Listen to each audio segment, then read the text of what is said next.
कोई बहुत बड़ी उम्र अब मनुष्य की नहीं बची है। पहले तो कह देते थे कि ये 100 साल जिएगा, पहले तो कह देते थे कि 90 साल जिएगा।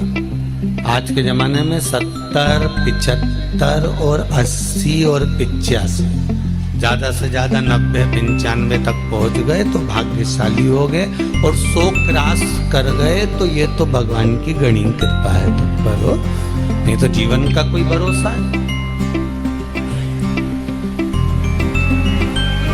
अब 100 साल की उम्र में भी 50 साल तो तूने सोने में निकाल दिए, क्योंकि 100 साल की उम्र में आधा आदमी मनुष्य सोता ही है रात में, दिन भर जागता है, रात भर सोता है, तो आधी उम्र 50 साल तो सोने में निकाल दो।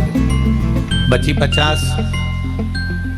50 में से 20-25 साल तो तुमने ये पढ़ाई में, बचपन में, जवानी में 25-30 साल, 30 साल मान के चलो इसमें निकल गए। कितने बचे? अरे बोलो तो जम के 20। अब 20 में से भी 10 साल तो तुम्हें बच्चों को बड़ा करना, बच्चों को बड़ा कर कर उनका ब्याह शादी करना, उनके संबंध आदि जोड़ना। अब बचे कितने? 10 में से भी 5 साल तो ये घुटना दुखे न, कमर दुखे न, पीठ दुखे न, हाथ पैर दुखे, 5 साल तो यूं ही निकल गए। बचे कितने? 5। अब वो 5 साल में भी तुम दिन भर दुकान, हाय हाय, धन दौलत संपदा, व्यापार व्यवसाय सब कुछ करा, उसमें भी 5 साल में से 2.5 वर्ष तो निकल गए। बचे कितने? मात्र 2.5 साल बचे, और वो 2.5 साल भी अगर हमने पूरी जिंदगी के भोलेनाथ जी को दे दिए तो समझ लो कि तुम्हारी जिंदगी सार्थक हो गई, इससे ज्यादा कुछ नहीं। जितना बच्चा उतना हमने शिव को दिया, और वो सुख के दिन, वो आनंद के दिन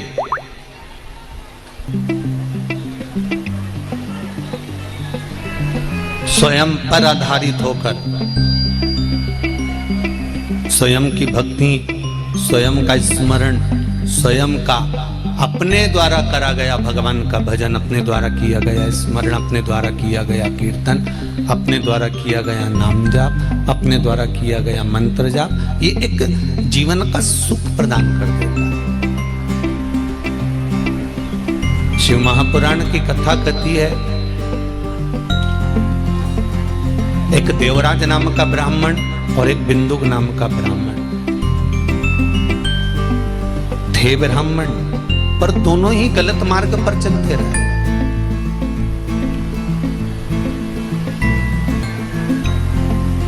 ये बिंदुक भी गलत मार्ग पर चला और देवराज भी गलत मार्ग पर चला।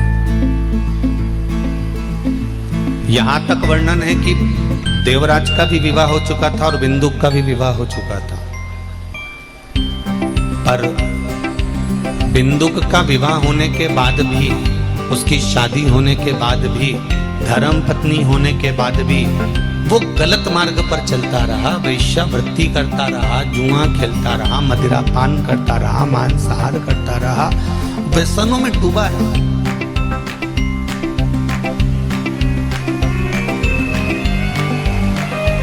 बहुत कठिन है मनुष्य की देह प्राप्त कर कर अगर आपका जीवन एक सहजता के विषय में निकल रहा है, मनुष्य देह प्राप्त करने के बाद आपका जीवन अगर सरलता में निकल रहा है, मनुष्य देह प्राप्त करने के बाद आपका जीवन अगर भगवत भजन में निकल रहा है, मनुष्य देह प्राप्त करने के बाद यदि आपका जीवन भगवान के स्मरण में निकल रहा है, तो ये बहुत भगवान की कृपा समझो।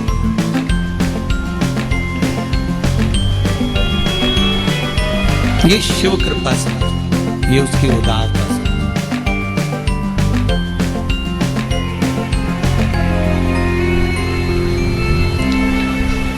महाराज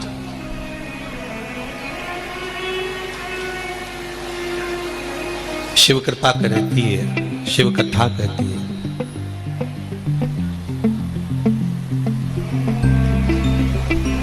बिंदुक परिवार को चला रहा है, तब तक उसे चोरी करने की जरूरत नहीं पड़ी थी। बिंदु अपना घर चला रहा है तब तक उसे चोरी करने की जरूरत नहीं पड़ी थी। और जितने भी लोग आस्था चैनल पर कथा सुन रहे हैं, जितने फेसबुक यूट्यूब पर सुन रहे हैं, सावन के महीने की अशोक सुंदरी शिव महापुराण की कथा को इस छत्तीसगढ़ की पावन धरा पर भाटापारा में बैठकर जितने लोग कथा सुन रहे हैं, जरा ध्यान लगाकर सुनना। आपका, आपके परिवार का, आपके कुटुंब का, आपके कबीले का, आपके परिवार का पूरा बोझ उठाने की जवाबदारी मेरे देवाधिदेव महादेव की है। तुम्हारा बोझ वो उठा सकता है।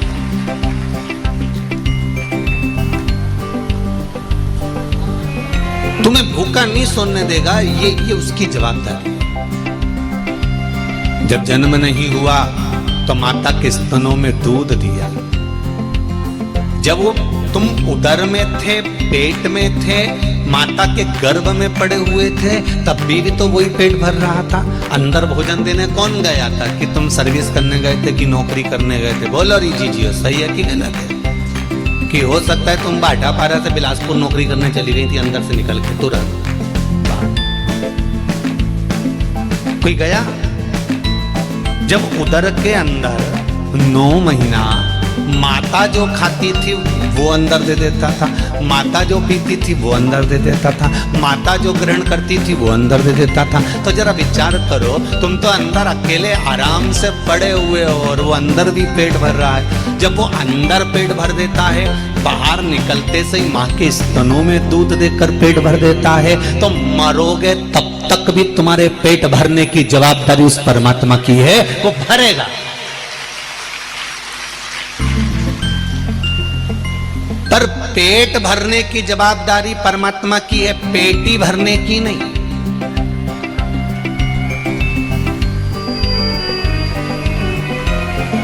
पेट भरो तहां तक तो भोलेनाथ जी तुम्हारा साथ देता है, पर जब तुम तुम्हारे परिवार का पालन करो तब भी भोलेनाथ साथ देगा। तुम तुम्हारे बच्चों को बड़ा करो तब भी भोलेनाथ तुम्हारा साथ देगा। तुम अपने बच्चों का ब्याह करो, भोलेनाथ साथ देगा। तुम मकान खरीदो, भोलेनाथ साथ देगा। तुम गाड़ी खरीदो, भोलेनाथ साथ देगा। तुम जमीन खरीदो, भोलेनाथ साथ देगा।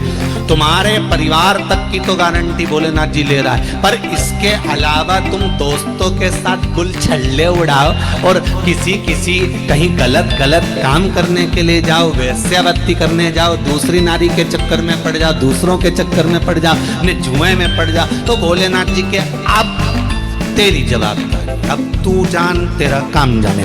जहां तक तेरी जवाबदारी है वहां तक मैं हूं, और तेरी जवाबदारी से हटकर पेट भरने तक की जवाबदारी मेरी है, तेरा मकान बनाने की जवाबदारी मेरी है, तेरा गाड़ी खरीदने की जवाबदारी मेरी है, पृथ्वी पर आया है तुझे प्रतिष्ठा यश देने की जवाबदारी मेरी है। उसके अलावा तू जिस दिन से गलत काम करना प्रारंभ करेगा उस दिन से मेरी जवाबदारी, जम के तो बोलो रे भाटापारा वालो, उस दिन से मेरी जवाबदारी खत्म।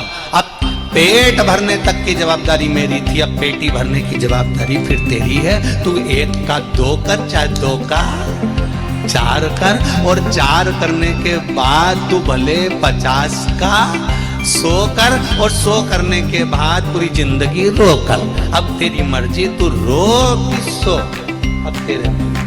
मेरी जवाबदारी यहाँ तक है कि तेरे जितने बच्चे हुए उनको खिलाने की जवाबदारी मेरी है। मैं खुद नौकरी पैसा सब, तुम किसी गरीबड़े की बेटी की शादी देखना, उसके पास में कुछ भी नहीं होता तो भी शादी मेरा भोलेनाथ कराता है। कहाँ से कराता है ये वो जानता है। किसी के घर में बच्चा जन्म लेता है तो वो भाग्य लेकर पैदा होता है। किसी के यहाँ कोई मरता है, उसका कैसे काम कराना है, कितना रुपया लगाना है, कितने में 12वां कराना है, कितने में 10वां कराना है, ये भी भोलेनाथ जी कराता है। तुम्हारे जन्म से लेकर मृत्यु तक की सारी जवाबदारी मेरे शंकर की है। बस इतना याद रखना कि जब तक तुम सतमार्ग पर चलते रहोगे, जब तक तुम नेक मार्ग पर चलते रहोगे, जब तक तुम अच्छे मार्ग पर चलते रहोगे, तब तक जवाबदारी मेरे शंभू की है। जिस दिन तुमने अपना मार्ग बदल लिया, गलत मार्ग पर जाने लगे, वेश्यावृत्ति करने लगे, दूसरे नारी के चक्कर में पड़ गए, कहीं व्यसन के चक्कर में पड़ गए, मांसाहार, मदिरापान, वेश्यावृत्ति या बहुत ज्यादा उड़ाने लगे, अपनी शहंशाही दिखाने के लिए बहुत कुछ दिखाने लगे, तो फिर जवाबदारी उसकी समाप्त।